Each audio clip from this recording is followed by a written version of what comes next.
This bike is obviously going after the BMW GS Adventure and the bigger KTM Super Adventure. This is probably the best Multistrada I've ever ridden by a landslide.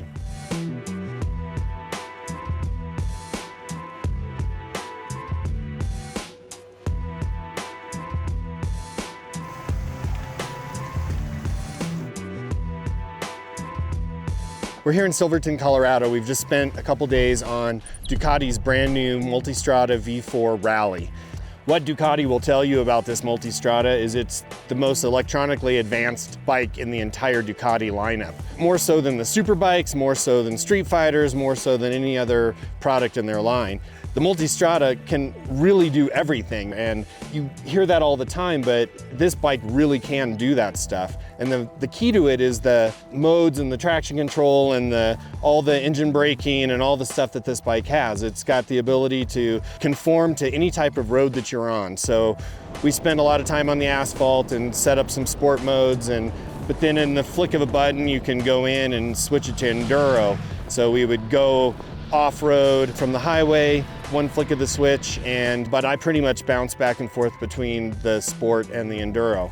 With the Skyhook suspension, you get the whole package when you make that switch. The second you come back onto the highway, you hit sport, firms everything up, you feel the bike get nice and taut again, and it completely transforms this bike into something completely different. Some of the passes that we did in the past 2 days, set it up in the enduro mode, the suspension was awesome, let's get the traction controls dialed in where you want it.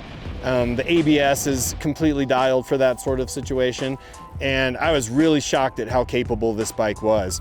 But another cool thing that I really like about the Ducati electronics right now, this is the easiest bike to get into the electronics and interact with. You can, in a couple flicks with this new jockey toggle here, change your parameters. They don't have a custom user mode because every mode is customizable.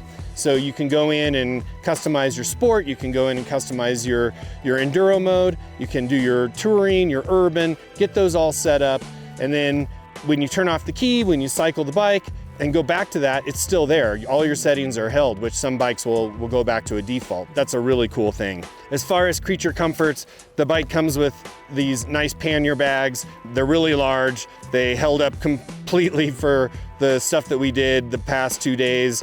Lots of rocky off-road, and they're in great shape. You've got a nice windshield that's super easy to adjust. The mirrors on this bike are so good. You set up the mirrors and you're not looking at your elbows. You can really see from both mirrors, they're slightly angled so that you can see the person behind you in both mirrors, which on most adventure bikes or sport bikes or anything, you just are looking at elbows. So that was really impressive.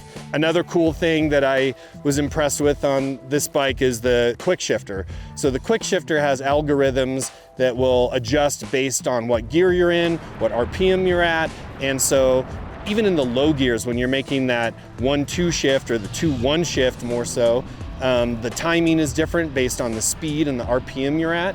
So it works really, really good. Most quick shifters, you know, the top 3 gears are really seamless, but this thing just works fantastically across the board. You know, overall, after a couple of days of riding this bike, the thing has such excellent composure. The suspension's great. The electronics give you confidence to just do whatever you want to do.